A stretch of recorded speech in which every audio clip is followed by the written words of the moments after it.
오늘은 드디어 무리바 반석이 왔습니다. 우리 교인들은 이 무리바 반석을 다 사진으로 동영상을 봤습니다.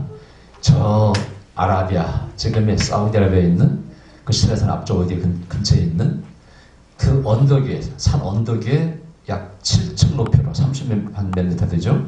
반석이 쫙 둘러 짜게져 가지고 그 오래전에 물이 흘렀던 흔적이 있는, 지금 약간 미끌미끌하고 그렇게 흔적이 있는, 그리고 그 앞에 시내가 있습니다. 그 동영상과 그림을 다 여러분 보셨죠? 야, 너무나 성경과 똑같은 무리바 반석이 실제 존재한다는 거. 여러분, 떨기나무라는 책을 쓰신 분이 그 사우디아라비아의 왕자의 주치유 갔어요. 그래서 그 사람이 그 고고학적인 어떤 사진들을 많이 보내왔습니다. 근데 그분이 뭘 보고 갔냐면요, 제가 공급한 그 동영상이 더빙하기 전에, 제가 더빙을 올렸잖아요. 더빙하기 전에 자기 아버지가 가지고 있더래요, 동영상을. 영어로 되어 있었겠지, 옛날에. 그걸 보고 사우디아라비아 간 김에 가족들의 유업을 무릅쓰고 하여튼 고비동에 남겼더만 그 찾아가서 찍어갔잖아요. 저는 어쨌든 그걸 나중에 발견하고 미국 측에 연락해서 더빙을 허락받고 더빙해서 제가 보급하려고 14에게 판권을 주었더니 그분이 지금 유튜브에 올려놓은 거죠. 아마 성경의 보물이라는 아마 제목으로 아마 올라와 있을 거예요. 충격적인 동영상이었어요. 밤에 잠이 안 오더라고요. 진짜 그런 반석이 있단 말이야. 거의 모든 신학교 교수들이 말이죠, 이걸 역사학을 안, 사실로 안 믿습니다. 전설이겠지. 그래서 이 떨기나무 저자가 지금 아마 그분이 목사님 되셨나 모르겠네. 전설입니다. 안 믿다는 게 신학교 교수가. 아니 내가 가서 봤다니까요. 그분의 간증이 나옵니다. 그래서 저는 전율을 느꼈어요. 성경은 살아있다. 참으로 성경에 많은 기적이 있습니다. 홍해가 갈라진 기적. 그런데 이거 갈라졌느냐 안 갈라졌는지 확인할 길이 없어요, 여러분요. 10가지 재앙 하긴 참 애매합니다. 무리바 반석은요, 실제 현존하고 있기 때문에 그 끈적끈적한 그 물 흐른 바위에서 흐른 그 흔적들이 보이기 때문에 부정할 수가 없고요. 그 또 저 시편 78편을 보면은요, 바위를 쪼개서 물을 냈다는 구체적인 표현이 있습니다. 뭐 이사야서도 있습니다만은 그대로 쪼개져 있고 그 앞에 시냇물이 넘치게 되었다고 되어 있죠. 그 앞에 진짜 옆에 시냇물이 있습니다. 성경만 너무나 고고학적으로 부정할 수 없는 사실이에요. 일단 이 사실을 받아들이시기 바랍니다. 믿으시기 바랍니다. 그 다음에 이야기가 됩니다. 할렐루야. 자, 그런데 여러분, 이제 하나님께서 그게 뭐 성경에 누가 우리에게 물과 떡과 고기를 주겠느냐? 어떤 신이 주겠냐? 이런 표현이 있어요. 여기 보이는요. 그건 뭐냐? 하나님이 공급하시는 세 가지라고 했죠. 그죠? 물과 떡과, 떡은 만나죠. 고기는 특별한 특식이라고 그랬어요. 이 세 가지가 공급되지 않는 인생은 재미없다고 그랬잖아요. 그죠? 광야에서 하나님께서 세 가지를 공급하셨고, 시작에서는 예수님께서 역시 마찬가지로 물과 오병이의 기적을 일으키면서 똑같이 구약을 고기만 물고기를 바뀌었죠. 그죠? 세 가지를 제공합니다. 이것이 참으로 신기한 구약과 신약의 그 연속성이고 공통점이에요. 우리 하나님은 우리의 필요한 것을 공급하신 분이라는 갈렐루야. 근데 문제는 오늘 뭐냐? 반석에서. 이 반석이 절망의 어떤 것입니다. 뭔 반석에서 물이 나옵니까? 그런 생각해 보세요. 그런데요, 성경이 재밌어요. 반석이 재밌는 표현으로 많이 이렇게 성경이 되어 있는데, 바위와 반석은 같은 개념으로 이렇게 다루고 있습니다. 성경에서 보면요, 바위에서 기름이 나온다는 표현이 있어요. 바위에서 꿀이 나온다는 표현이 있어요. 물론 꿀은 이해되죠? 벌이 바위점에다 벌집을 짓고 꿀을 모으면 꿀이 나오겠죠, 그죠? 기름이 나온다는 것은 뭐가 나오는지 정확히 모르겠어요. 하여튼 기름이 나온다. 또 바위틈에 거한다. 또 시작에서는 바위, 반석 위에 집을 짓는다. 예수님께서는 반석 위에 교회를 내가 세우겠다. 이 반석은 고린도 전서 10장에서 따르는 신령한 반석이라고 말씀하셨습니다. 근데 전에 말씀드렸죠. 큰 돌이 이스라엘 백성을 광야에 따라와, 절절절 따라오고. 그 시적인 어떤 표현이 문학적인 표현입니다. 따라왔다는 것이 아니고 여기도 반석이 있다. 여기 있어 반석이. 근데 그 반석이 뭐 하는데? 피하기도 하고 쉬기도 하고 거기서 뭐라고요? 물을 주는 반석이 그냥 따라오더라는 거예요. 신명기 18장에 보면은요, 복이 미치리니 임마누엘 하나님이 동행하시고 이런 개념이 전부 다 따라다니시는 하나님. 마치 철없는 아기가 아장아장 거릴 때 엄마가 뒤에서 딱 지켜보면서 이놈이 다치지 않나 지켜보고 따라오듯이 그렇게 성경에 기록됐습니다. 그 한 장면이 여기서 지금 펼쳐지고 있어요. 무리바 반석. 할렐루야. 이 반석이 좀 더 확장되면은 바위와 반석이 하나님의 개념이라고 그랬죠. 나중에 이게 바로 다윗의 물맷돌이 되고요. 또 다니엘서의 신상을 부순 떠인 공중의 돌이 되고요. 이 돌이 바로 마태복음 16장에서 이 반석의 교를 진다는 예수님의 그 반석이요. 그 하나님을 말하는 것이 사실은요. 베드로가 아닙니다. 베드로가 이름이 반석이라는 뜻을 가지고 있기 때문에 은유법으로 이렇게 쓴 거예요, 여러분요. 그걸 모르고 어떤 사람들은 베드로이 왜 교회를 세운다? 천부당 반부당한 얘기입니다. 말이 안 되는 얘기예요. 자, 그 다음에 요한계시록 보면 흰 돌이 이름을 새긴다. 이렇게 다 기록이 돼요. 이것이 전부 다 하나님을 바위가 가지고 있는 안전함, 튼튼함, 영원성을 가지고 하나님의 비유한 그런 말씀드립니다. 그걸 개념을 알아야 됩니다. 자, 그런데 재미있는 것은 여기 영적으로 원리를 또 깨달을 게 있어요. 여기 보니까 표현이 읽었던 보세요. 자, 그가 그분 이름을 마사라 또는 무리바라 불렀으니 이는 이스라엘 자손이 다투스며 또는 그들이 여호와를 시험하여 이르기를 여호와께서 우리 중에 계신가 아닌가 했습니다. 이야, 우리의 신앙이 이렇게 떨어집니까? 동의하세요? 맞아요. 사실은요. 그 앞에 수많은 기적을, 홍해의 기적, 10가지 재앙 기적을 체험하고 또 그 앞에서 뭘 체험했어요? 마라의 쓴물을 달게 하신 기적 체험했잖아요. 근데 반석 앞에서는 좌절하는 거예요. 마라의 쓴물을 우물을 팠으니까 물이 나왔으니까 어떻게 바꿀 수도 있겠지만 뭔 반석에서 물이 나오냐는 겁니다. 그 연결점에서 하나님이 계시는 거야 안 계시는 거야? 아니 하필이면 우리를 이런 메마른 땅 돌밖에 없는 그런 땅을 인도하시는 거야. 그리고 반석 앞에 서라는 거예요. 근데 여기서는 모세 믿음 시험합니다. 모세야. 모세가 기도하니까 너 백성들 앞을 딱 지나가. 지나갈 때 기가 죽어서 지나가라는 거예요. 목을 딱 세우고 지나가라는 거예요. 지금 이 뜻이 뭡니까? 백성 앞을 지나가라는 것이. 에? 살짝 가라는 게 아니야. 다 보는데 하라 그 뜻이야. 하면 누구를 장로를 데려가라는 거야. 증인을 삼으라는 거야. 에? 그리고 어디로 데려가요? 시냇가로 데려가는 것이 아니라 반석 앞에 데려갑니다. 여러분 먼저 여기서 우리가 리더가 믿음이 있어야 돼. 그래야 그래요. 사실은 백성들은 믿음이 없는 거예요. 여러분요. 대중들은 군중은 믿음이 없다니까 여러분요. 물론 요즘 저는 한국 우리 백성들을 참 존경합니다. 요즘 보면은요, 선거 때 보면은요, 정확히 심판합니다. 국민들의 표가 전국의 표를 찍었는데 어떻게 이렇게 황금 비율을 하나? 그렇게 만들어내는지 몰라. 신기한 일이에요. 이번에 다 이긴다고 했는데 또 이쪽에 완패를 당합니다. 그래서 여러분요, 박근혜 정부 때 박근혜 정부가 여당이 다 일주를 했잖아요. 선거 끝나고 나니까 완전히 이건 그게 아니에요. 그것도 완전히 참패도 안 지켜. 또 견제할 만큼 딱 그거 참 희한한 일입니다. 그래 그때 보면 군중이 똑똑한 것처럼 보이는데 그러나 때로는 어리석습니다. 역사에 독일의 백성들이 어리석었습니다. 히틀러를 총통으로 세웠습니다. 결국은 히틀러가 나라를 망치고 세계를 망쳤습니다. 지금 일본 백성도 마찬가지죠. 아베를 지지합니다. 좀 아베가 좀 변한 것 같아요. 제가 볼 때. 어려우니까. 우리나라는 이제 역전됐다, 관광이 역전됐다고 그랬죠. 안 가고 더 많이 오고, 수출은, 우리는 수입은 줄어들고, 손해만 일본이 더 받잖아요. 일본이 겉으로만 그렇게 안 했으면요, 급합니다, 지금. 일본 소비세 올렸죠? 일본 정부가 지금 인기가 아주 급하게 떨어지고 있습니다. 아쉬우니까 은근히 손을 내미는 것이죠. 속을 들여다보면 일본은 완패입니다, 여러분. 근데 백성들은 지지도가 높아요. 어리석은 백성들입니다.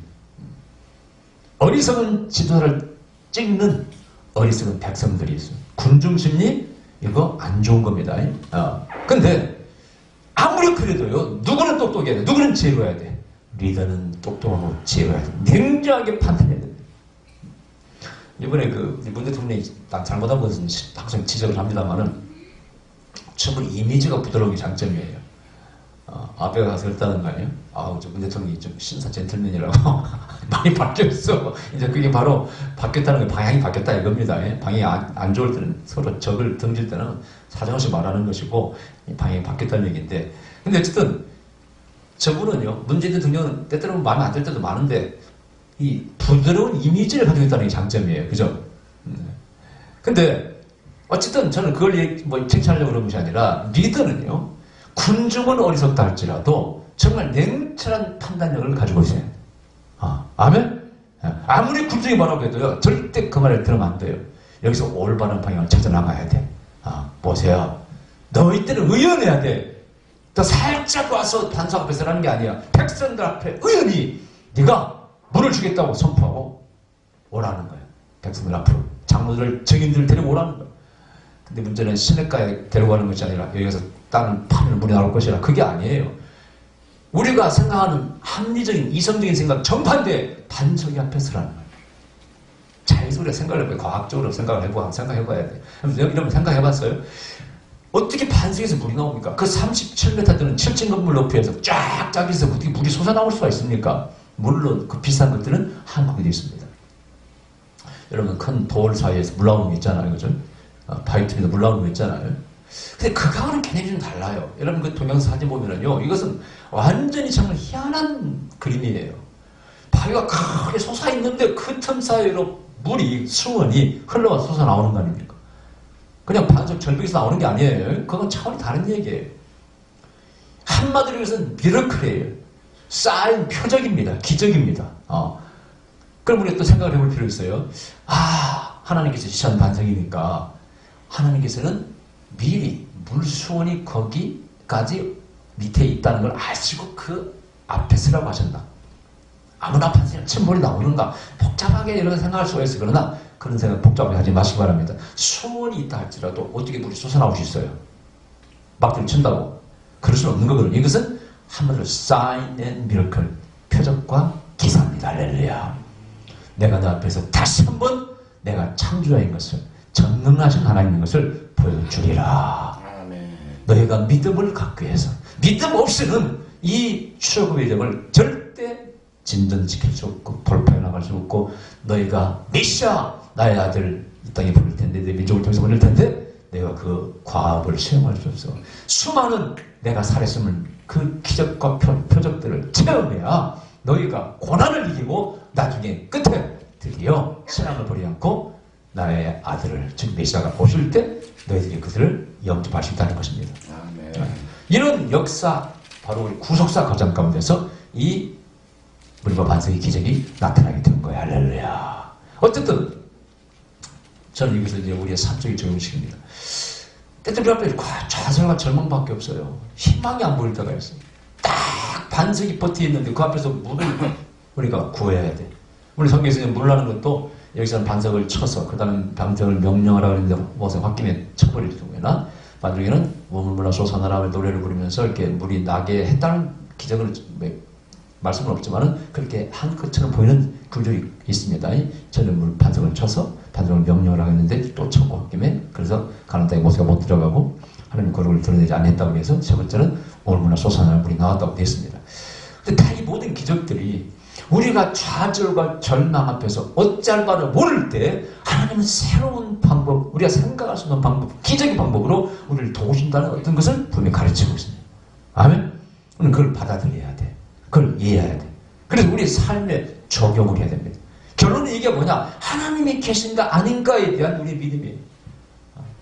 저는 지금까지 이렇게 살아오면서 예수님 믿고 난 다음에 감사한 것은 하나님이 계신가 안 계신가 의심은 안 해봤습니다. 근데 저 인도에서 빈민촌에서 죽어가는 사람들에게 안식을 제공하며 그들을 도왔던 누구? 테레사 수녀가 몇 년 전입니다. 어떤 자기 지인에게 보낸 편지 가운데 어떨 때는 하나님이 살아계신가 안 계신가 의심이 들 때가 있다 그렇게 편지에 적어놨던 것이 가끔이 해제된 적이 있어요. 이렇게.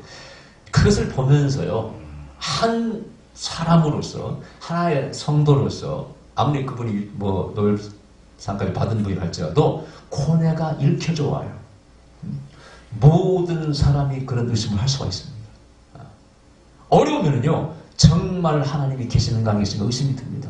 전에 말씀드렸다 제가 미국에서 만났던 어느 권사님, 박덕순 이단이 된, 그런 이단 되기 전이죠. 장로를 따라다니면서 은혜를 받고 방언을 체험하고 길거리에서도 수도 없이 많이 있고, 그렇게 뜨겁던 분이 나이가 들어서 60이 넘어서 난소암 말기와 빼빼 말로 있더라고요. 그분이 저에게 한 말이 기억나야 해. 이 사람인데, 목사님, 제가 이렇게 열심히 했고 신앙이 좋은 줄 알았는데 내가 난소암에 걸려 죽게 되니까요. 하나님이 계신가 안 계신가 의심이 들 때가 많습니다. 그러더라고요. 이분은 특별 섭리만 받아들이는 분이에요. 특별히 하나님께서 나를 치료해서 나를 낫게 하시겠지. 그러나 일반 섭리 가운데 질병은 찾아오는 것이고 많은 사람들이 일반 섭리 가운데 죽고 뭐 살기도 하고 또 망하기도 하고 또 일어서기도 하는 것입니다. 그걸 받아들여야 되는데 그걸 못 받아들이더라고요. 근데 이것이 만약 저에게 전된다면 저는 어떻게 하겠어요? 저도 그렇게 될 줄 모릅니다. 제가 감사한 것은 그 많은 어려움을 겪어오면서 하나님이 계신가 안 계신가 의심을 안 해봤다는 게 감사해요. 여러분 의심해봤죠? 분명히. 정말 계시는가 안 계시는가요? 저는 안 해봤다는 게 감사해요. 그 어려울 때도 하나님은 반드시 살아계셔요. 할렐루야. 그리고 어제나 오늘이나 동일하시고 그분이 우리를 복주고 번성케 하고 반드시 번성케 하리라. 할렐루야. 하나님 앞에 내가 헌신하고 시간과 물질과 젊은 청춘을 바치고 드렸는데 반드시 그분이 나를 축복할 거야. 이런 믿음이 있었어요. 하나님은 안 계신가에 대해서는 이만큼도 의심을 안 해봤어요. 할렐루야.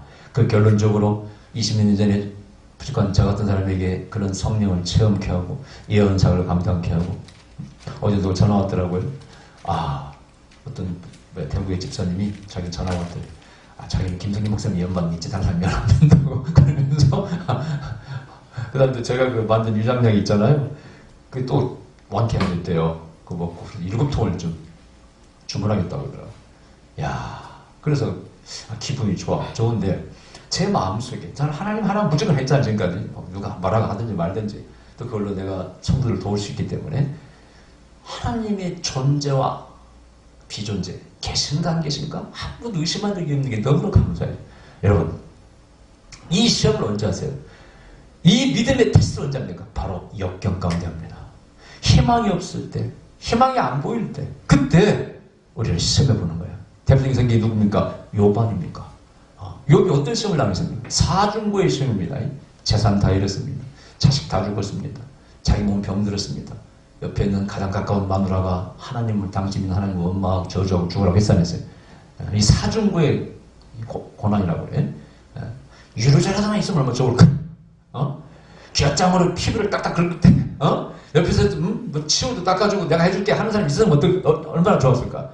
가장 가까운 아내마저도 욥을 외면합니다. 성경에는 이혼했다 뭐 이런 말은 없어요. 그러나 제가 볼 때는 이혼했을 가능성이 있습니다. 왜? 새로운 자녀를 10명을 또 얻었잖아요. 근데 10명을 낳은 그 부인이 나았을까라고 생각합니까? 근데 할 말고 10명을 또 낳았다고 생각해? 나는 그렇게 생각지 않습니다. 이분은 원망하고 저주하고 도망갔을 가능성이 많아. 그러면은 이 욥이 당하는 고통은 우리 인간이 당할 수 있는 모든 고통을 다 당한 거야. 그래 안 그래요? 에? 자녀를 10명 잃었어. 재산 다 잃었어. 육체의 병들어. 이 또 피부병이라는 것은 여러분 암도 힘들지만 피부병도 힘듭니다. 다 잠을 못 잡니다. 여러분 우리 조선시대에도 세조가 죄를 많이 져가지고 피부병을 해가지고 매번 지방에 물 좋은 데서 치료받고 그러잖아요. 그래서 얼마나 가려고 그 귀약장을 뜯기 그러게 약도 없을 때. 근데 그에게 소망을 하나님 부어주셔. 하나님의 살리심을 나타내셔. 나중에 배로 복을 받았어. 아멘? 재산도 그렇고 자녀는 10명을 천국에 보내고 10명을 또 낳기 때문에 배로 받았고 하여튼 아내는 모르겠어요. 새로 천국을 갔는지 어떤 추측은 다른 여인을 통해서 나왔을까 추측합니다만은 어쨌든 배로 받았다고 했어요. 성경에는 수많은 기적이 나옵니다. 표적이 나옵니다. 하나님이 살아계시니 지금 나라가 어렵습니다. 아까 제가 낮에 예배 시간 좋은 예언이 나왔는데 내년에는 소망이 될 거라고. 이건 예언입니다, 여러분요. 기대해 봅시다. 어떤 조언이 될지 모르겠네요. 자, 그런데 또 우리 민족에 대한 예언도 내가 했잖아요. 당분 어렵지만 내 민족이 앞으로 크게 용서할 거라고. 그건 작년의 예언이야, 1월달 거지. 작년에 어려웠는데 이제 올해 이 예언이 정말 이루어졌으면 좋겠습니다. 여러분 소망을 가지시기 바랍니다. 근데 이 소망을 가질 때 합리적인 판단도 필요합니다, 여러분. 그죠? 너무 이성을 잃어버린 판단은 그것도 문제가 있지만은 그러나 아무것도 보이지 않아. 희망이 보이지 않아. 이때 새로운 출구가 있다는 걸 믿으시기 바랍니다. 탈출로가 있다는 걸 믿으시기 바랍니다. 아멘? 그 하나님 그 길을 만드셔. 새 길을 만드시는 걸 믿으시기 바랍니다. 여러분 저도 인생에 제가 목사 되면부터 새 길입니다, 여러분. 여러분들도 마찬가지. 어느 장사를 해. 사업을 이게 안 돼. 새 길을 찾아야 돼요, 여러분요. 가끔 저한테 사업적인 상담하러 오는 분이 있어요. 물론 기도도 하고 예언적으로 상담을 해드립니다만은 이렇게 권면합니다. 사업의 장래를 보십시오. 대체로도 한번 염색하는 뭐 이런 사업하는 분이 하는데 본인이 생각할 때 이 사업성이 있습니까 없습니까? 섬유업과 염색업이 지금 이렇게 사양 산업인데 본인이 볼 때 희망이 있습니까 없습니까? 그러니까 이분이 아리송해요. 왜? 한국에서는 주거하고 있으니까 인권이고 싼 나라로 다 가잖아요. 내가 그랬어요. 예언 받기 전에 당신이 볼 때 장래 2년 후, 3년 후, 5년 후에 희망이 없는 사람 과감하게 정리하세요. 나는 이렇게 얘기합니다. 지금 연명하고 있어. 겨우겨우 그냥 연명하고 있어. 족작 좀 보면서 좀 내년은 나을까 이 생각으로 몇 년을 보세요. 이 사업이 사업성이 없으면 빨리 지금 정리하세요. 늦게 정리하면 있는 재산 더 까먹고 당신은 나중에 본다습니다. 제가 사업을 해본 경험에서 나오는 거예요. 예언 너무 기대지 말고 당신 이성으로 판단하세요. 근데 어떤 사람 가운데 이제 예언할 때 그 직업에 소망이 있다고 하나님 말씀 주실 때가 있어요. 근데 그 사람이 볼 때는 힘든 거야. 그때는 뭐라고요? 당신은 지금 접을 때가 아닙니다. 기도하시고 여기서 새로운 출구를 찾으세요. 분명히 하나님께 축복하신다고 말씀하시니까 그렇게 하십시오. 그래서 때로는 내 이성과 이 예언의 계시가 충돌해서 다를 때가 있어요. 여러분요. 저 여러분 우리 교회 있다가 나갔다가 온 집사 기억납니까? 중국에서 닭광 뭐 김치 수입하는 거 아무개 집사? 이름은 밝히지 않겠습니다. 그때도 찾아왔을 때 내가 그때 나갈 때 그랬잖아요. 밥 사주면서 내가 밥값 내주고 우리 가 나간다고 저주받는 거 아니니까 신앙생활 잘하시고 힘드시면 친정이라고 생각하고 내가 오시라고 했더니 어려워서 찾아왔잖아요. 좋은 예언 해줬습니다. 물론 그 다음에 다니엘 기도법 가르쳐주세요. 하루에 3번 꼭 저녁으로 기도하세요. 그분이 술 담배도 좀 하고 좀 듣기 싫은 소리 하니까 나간 거 아니겠대. 근데 이분이요 하루에 3번 기도하는 말 듣고요 아침 저녁 기도하고 점심때는 차를 운전하다가 요즘 땡치면은 길가에 차를 받쳐놓고 기도했다 하더라고요. 여러분 아시죠? 그 부인은 치과 다니까 왔잖아요. 나간 교회 가도 문제가 있어가지고 여기서 돈 헌금만 나다 다 띠끼고 같이 나갔던 사람들 다 빚쟁이다가 그런 사건이 있었잖아요. 우리 교수는 그런 일은 없었지. 그분이 와서 그러더라고. 목사님은 교회 제 나올 때 축복해서 밥 사주면서 저주 안 받으니 걱정하지 말라고 그러셨는데 그 사람 나가면 저주한다고 그러는데 나가면 망한다고 저주한다 이렇게. 그래서 나왔지. 근데 진짜 나와서요. 한 달 만에 역전됐습니다. 신재서 성만 얘기. 한 달 만에 역전돼가지고 전화가 왔어요. 중국에 새로운 길이 열려가지고 그리고 1년 뒤에 비자 다 갚아버렸습니다. 아멘? 네. 1년 뒤에. 어떻게 자세한 내용은 몰라요. 그전에 말 안 들어봤기 때문에. 근데 때로는 우리가 그런 길을 이것은 하나님이 열어주셔야 돼. 즉 반석에서 물이 나와야 돼. 아멘? 우리의 이성과 뭐 합리적인 생각들을 뛰어넘어서 하나님께서 새로운 길을 만드신다는 걸 믿으셔야 돼. 물론 안 될 때는 과감하게 정리해야 되겠지만은 그러나 때로는 중국은 시장이 정말 크잖아요. 난 지금도 기억납니다. 무슨 증권회사더라? 중국이 산업이 막 일어날 때 경제가 일어날 약간 거품이 있었을 때 첫 번째 거품이 왔을 때가 있었어요. 무슨 증권회사입니까? 이 사장이 회장이 말이죠. 중국이 주식을 막 삽니다. 근데 주식 떨어지니까 막 여론에서 이제 뉴스에서 망했다. 증권회사 망했다. 무슨 회사라고 크잖아요 우리나라. 근데 이 사람은요 뭐라고 하냐면요 아니다. 나는 중국의 잠재력을 믿는데 지금 임시 거품이 생긴 것이고 버블이 생긴 것이고 다시 분명히 반등할 거라는 거예요. 그래서 우리나라 마찬가지야. 우리 80년대 경제가 위기가 있었잖아요. 그래서 돌파해 나가니까 엄청스럽게 그 뒤에 성장했잖아요. 그리고 부동산 이런 것들이 무지하게 올라갔잖아요. 또 이제 IMF도 마찬가지야. 임시 추락이 있었어요. 그러나 난 얘기야. 인천 집회할 때입니다. 그때가 이제 IMF 딱 터져가지고 연말 됐을 때예요. 그 교회 집회하는 성령께서 갑자기 말씀하셨어요. 내년 부동산이 폭발할 것이라. 실합니다. 100%예요. 선포해서 집회 부흥에 넣어다 선포해서 여러분들 땅 가지고 있는 사람 부자 됩니다. 내년에 부동산 폭발한답니다. 집회 인도 중에 선포를 했어요. 근데 그 중에 어느 집사가 아까 닭광 집사는 그래서 성공했고요. 다음에 그 집사가 거기 참석했어요. 여동생도 그게 집사예요. 집에 갔더니 여동생 집사가 전화 온 거예요. 오빠 집사한테. 오빠 오늘 저 김성희 목사님이 그 연한 것이 꼭 오빠한테 주시는 말씀 같아. 그렇게 말한 거예요. 100% 싫어합니다. 근데 그 별장에 가서 하루 놀다 왔어요. 초청받고. 이 양반이 그 말 듣고 전세 살고 있었는데 돈도 없었는데 어떻게 해가지고 집을 사고요. 그 뒤에 또 뭡니까 그 원룸 고시방 고시원 뭐라 그러지? 고시원 공부방 같은 고시원 같은 이걸 갖다가 또 인수해가지고 그 당시를 만났을 때 3개를 운영하더라고요. 재산이 20억 이상이 들었어요. 근데 그때 제가 예언을 선포할 때 그걸 받아들인 거예요. 자기도 그런 느낌이 왔는데 여동생이 전화 와가지고 그러더라는 거예요. 그래서 에라양 빚내가지고 딱 샀대 그냥. 근데 그 애가 딱 지나자마자 주식시장하고 부동산이 로켓 올라가듯이 폭등했습니다. 그러니까 좀 버블이죠. 근데 이제 그 증권회사가 계속 사가지고 있는 거예요. 그 뒤에 엄청 올라갔습니다. 우리가 이성적으로 볼 때 안 돼 힘들다고 할 때요. 때로는 세운 길이 있다는 거 아셔야 돼요. 하나님 뭐 그런 식이 아니고요. 반석에서 물 주시는 거 할렐루야. 이건 반석과 물은 어떻게 개념이 안 맞아요, 여러분이요. 그죠? 어떻게 반석에서 물이 나옵니까? 그것도 솟아있는, 언덕에 보면 솟아있을 게 반석이 이렇게. 뭐 계곡의 반석이 아니에요. 어떻게 거기서 물이 흘러나와. 물 나오려면 물줄기가 지하에서 이렇게 연결돼야 되는데 하나님은 예지, 미리 아시고 그러셨는지 모르겠지만 어쨌든 터져나오게 한 것은 기적입니다. 아멘. 여러분의 삶 속에서 그 반석이 터지고 생수가 솟아나올지어다. 이제 2019년은 갔습니다만은 2020년은 제발 좋은 일이 생길지어다.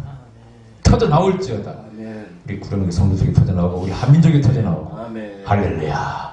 분명히 예언했습니다. 내년에는 좋은 해가 될 것입니다. 축복이 될 것입니다. 기도하십시다. 그렇습니다. 아버지 감사드립니다.